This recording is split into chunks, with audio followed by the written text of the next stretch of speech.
Agora, veja, eu volto a repetir aqui desde o começo. Eu sou um ávido defensor do capitalismo de Estado. Hoje, nós estamos com dois grandes blocos econômicos capitalistas. Não é mais os Estados Unidos capitalista e Rússia comunista. Agora você vai ter um bloco feito pela Europa, um bloco do Ocidente. Um bloco ocidental, um bloco oriental. O bloco oriental vai ser feito pela China, pela Rússia, pela Índia, provavelmente. O bloco ocidental vai estar Japão, Coreia do Sul, América do Norte, Europa. O bloco ocidental. Brasil não está no Ocidente na economia e no poder militar. Quem está no Ocidente é o Japão, a Coreia do Sul, que não estão no Ocidente no mapa, mas estão no Ocidente nos planos. Então esses blocos já estão separados. Nós somos o bloco da América do Sul. Um bloco onde o Brasil pode ser o principal, onde o Brasil pode ser o mandante do bloco. E para isso, a gente teria que ter aquelas empresas que são empresas de estratégia, como, por exemplo, para um país onde a maior tecnologia do mundo, agrícola, está naquele país, que é o nosso, depender de insumos da Rússia, sendo que a gente podia produzir, isso é um problema de estratégia. Um problema de estratégia de segurança nacional. Um país onde você tem a gasolina dolarizada, isso é um problema de estratégia de crescimento nacional, já que você tem uma máquina enorme que é a Petrobras. Nós temos um capitalismo de Estado que está sendo desmantelado.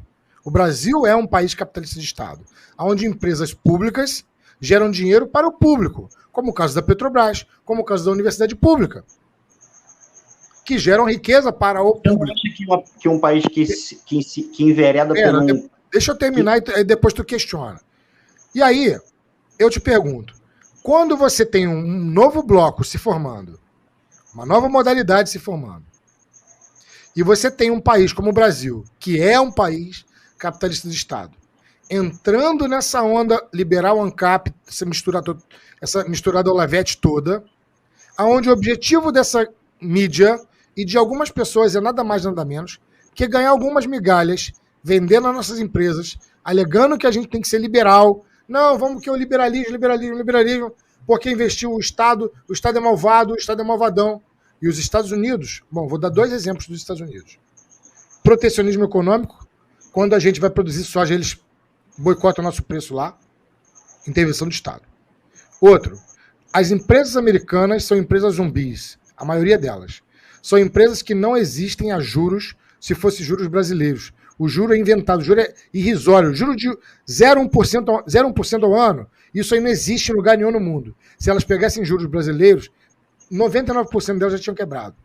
Então isso aí é o Estado imprimindo dólar ao custo de nós. Caímos nessa história de liberalismo. E tem outra coisa aí. O Estado americano, a CIA, tem hoje como maior objetivo fazer espionagem nas empresas estrangeiras. Inclusive, o Assange vai ser morto, porque denunciou isso e mostrou os dados aonde as empresas eram espionadas pela CIA para poder dar lá para as empresas liberais americanas que vivem a juros que são irrisórios porque eles imprimem dólar, o lastro não é em ouro. O lastro não é em ouro. E nós aqui com essa ideia. Não, liberalismo, que os Chicagos, a galera da escola de Chicago veio ensinar para a gente como o liberalismo funciona, só que lá o Estado intervém o tempo inteiro. E a gente tem que ficar nessa do não, deixa as empresas lá, libera as empresas sozinhas que elas vão sobreviver. Olha, tem muita gente com dinheiro na faculdade pública. Por que isso não é particular? Então eu vou te responder tudo junto. Eu vou te responder que em um mundo, onde a mão de obra é substituída pela mão robô. Quando a gente fala de robô, a gente está falando desde a descoberta da máquina de lavar. A gente está falando desde a máquina de lavar louça, que substitui uma empregada, por exemplo. Desde aquele robozinho que varre a rua, varre a sua casinha. Desde do trator, que substituiu a mão de obra com a enxada. A gente está falando de caixas eletrônicos que substituíram as pessoas que estavam na caixa eletrônica. A gente está falando de um mundo onde o ser humano não tem mais espaço.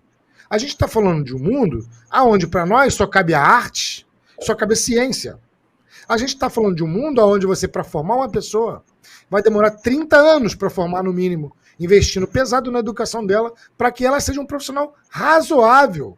Porque é um mundo onde só os humanos, para a gente, só o que interessa é arte e ciência. E aí, você realmente quer vir com essa ideia retrógrada do século XIX, achando que as empresas, por si só, vão competir de boa e oferecer o melhor produto? Não irão. Nós estamos mudando e a gente vai ficar para trás se não aderir. Agora, nós temos uma arma muito grande que outros países não têm, que é o capitalismo de Estado. Nós ainda temos empresas estatais e precisamos de mais empresas estatais para serem geridas pelo governo e gerar renda para o povo. A gente precisa de ter 4 dias. A gente precisa de ter 4 dias de trabalho somente. A gente precisa ter 6 horas de trabalho somente. E a gente precisa ter uma renda mínima para todo mundo, obrigatória. E essa renda mínima hoje estaria em um salário mínimo de 6 mil reais para todo mundo. É isso mesmo que eu estou falando. Pode parecer loucura, mas esse dinheiro todo ele é gasto com políticos, é gasto desnecessariamente, é gasto com empresas que dão dinheiro para que fazem que são mancomunadas com essas universidades privadas. Eu te pergunto, se todo mundo tivesse agora um salário mínimo de 6 mil, automaticamente, que seria a renda básica, em um país onde a renda é gerada pelas empresas públicas. Se você achar que isso é impossível, eu vou te lembrar que nós temos as nossas empresas e eu vou te lembrar também que a Suécia tem não sei quantos bilhões de renda, tudo renda guardada que foi do petróleo que agora está no fundo. E a gente não pode fazer igual, vamos esperar os outros países saírem, porque